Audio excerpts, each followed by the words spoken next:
নরম আলোয় ঘাসের ওপর পড়েছিল একটি ছোট্ট বাচ্চা পাখি। ডানা একটু আঘাত পাওয়ায় সে ব্যথায় কাঁদছিল।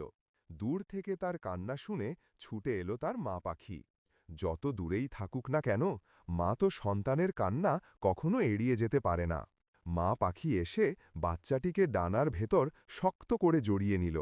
মমতা আর ভালোবাসায় তাকে শান্ত করল।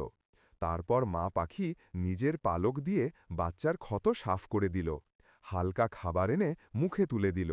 ধীরে ধীরে সেই কাঁদতে থাকা ছোট্ট পাখিটা শক্তি ফিরে পেল।